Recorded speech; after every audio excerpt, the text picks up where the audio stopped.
Hey guys, welcome back to our study of the Cold War. In this section we're going to talk about, again, the Cold War heating up, but more importantly how tension rises between the United States and the Soviet Union and how the Cold War starts to spread to all different parts of the world, not just in Europe. First, two nations living on the edge. We're looking at the nuclear arms race. During Truman's presidency, we see the first testing of the H-bomb, a hydrogen bomb, versus an atom bomb, which is what we used on Japan. So in 1952 is the first test of an H-bomb. I have placed a really good 2-minute video on Blackboard to show you the actual footage of the bomb. It's pretty remarkable, remarkable being an understatement as to just the massive amount of energy this explosion has. Moving on to Eisenhower. By the time Eisenhower becomes president, both the United States and Russia have H-bombs, and the policy of brinkmanship is developed. That policy created by Secretary of State John Dulles, which is right here. Basically, the United States will go to war and use whatever means necessary to win that war, and then, of course, now that means using nuclear weapons. Again, John Dulles is the person responsible for coming up with that policy. Eisenhower puts that policy into place. John Dulles does propose that the United States could prevent the spread of communism by using all of its available power. Again, that's just another way of saying brinkmanship.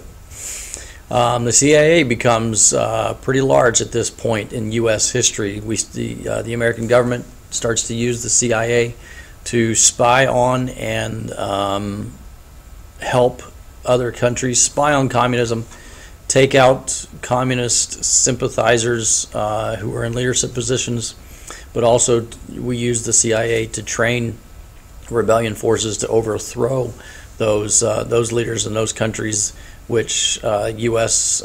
deems to be important to U.S. success or U.S. economic growth. The first action takes place in the Middle East in Iran, so we're going to click on the link and go take a look at how this plays out. Covert action. The Iranian Prime Minister Mohammad Mossadegh, as you can see this pronunciation there, Mossadegh, wants to nationalize all of Iran's oil fields. Prior to this time, the oil fields were shared by U.S., Great Britain, and Iran. Well, the Prime Minister wants to put them all under control of Iran, which means an increase in funding and revenue for Iran. What that means for the United States and Great Britain is that we will have to pay more for our oil. So to avoid this, the United States and Iran remove Mossadegh. We remove the problem. The United States is able to help anti-Mossadegh supporters who stage a revolt. He is removed from his position. He's arrested on the charges of treason, and he's found guilty, and he's eventually put under house arrest, and he will eventually die under house arrest. When Mossadegh is arrested, that is an event that allows the Shah of Iran, who is a U.S. friend, a U.S. ally, to return to power. He was exiled for whatever reason, which we don't need to get into here, but he is allowed to return to power, and instead of coming back as a monarch and sharing power with a democratically elected government, he assumes power as dictator.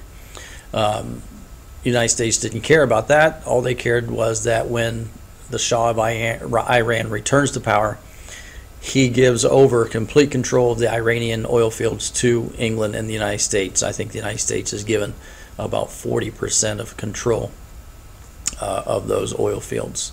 And again, the CIA was responsible for the toppling of the Prime Minister and the return of power of the Shah of Iran. Now down to Central America in Guatemala. The CIA has learned of the government giving over land to peasants, and the U.S. government can only assume that the reason they're doing that is because they are getting assistance from the Soviet Union, and so they are sympathizing with communism. CIA trains a Guatemalan army, a small army, who then attack the Guatemalan government. Now, the Guatemalan army itself in Guatemala, the formal government of Guatemala, refuses to protect the president, and that's because the leader of the Guatemalan army is led by Carlos Castillo Armas, who is receiving assistance from the United States. So the small contingent invades. The Guatemalan army steps aside. That forces their president to flee. The army then is in control, and who's in control of the army is in control of the country, and that is Armas.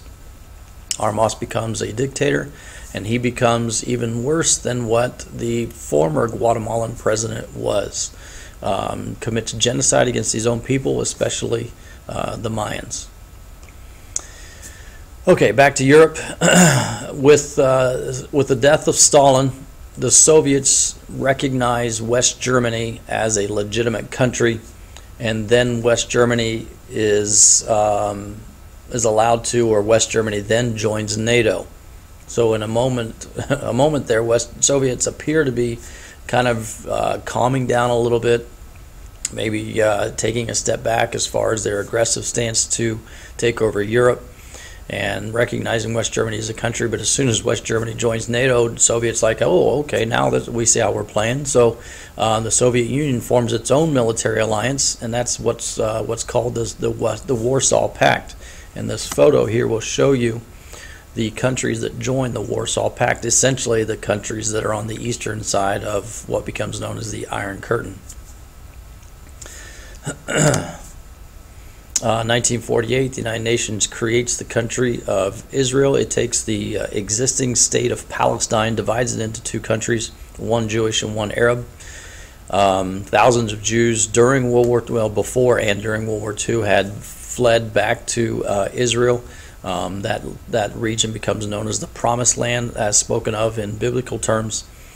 And this is one of the few issues that at the time the United States and the Soviet Union agreed upon. And in our day and age today, 2014, this is a hotbed of activity right now with the Palestinians claiming that they own this region, that it was taken from them without permission, and they essentially want it returned. President Eisenhower develops his own doctrine, as most presidents do, their foreign policy. Eisenhower is prompted by the Suez War. Egypt takes control of the Suez Canal, and what was built for free use by all European countries is now being controlled by Egypt. Any ship going to Israel is being stopped and not allowed to go.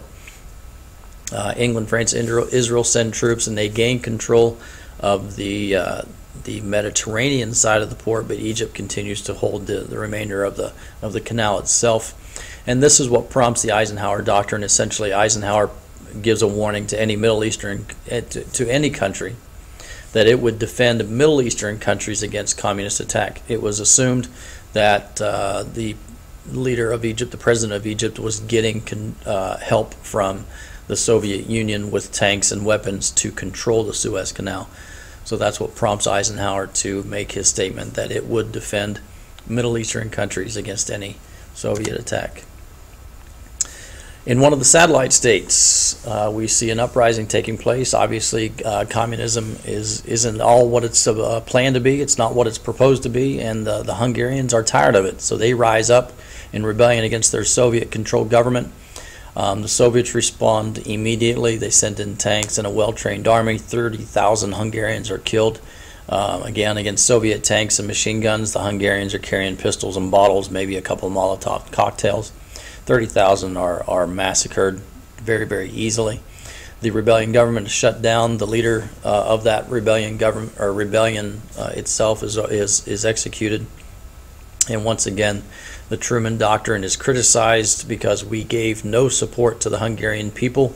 The policy of containment, Truman's Doctrine, stated that we would give aid to anyone resisting takeover by communism. I guess there was some fine print in the doctrine, in the containment policy, that said this does not apply to any satellite nation. So that's why we did not give aid to Hungary.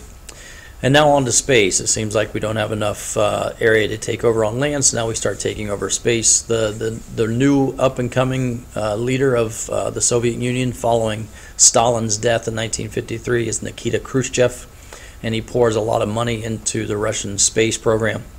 And they launch in 1957 Sputnik, the first artificial satellite, And the United States people are just in awe and shock and disbelief that the United States was not the first to put a vessel into space. The United States does follow pretty quickly. Our first attempt is a failure, but by 1958 we are able to launch a successful U.S. satellite.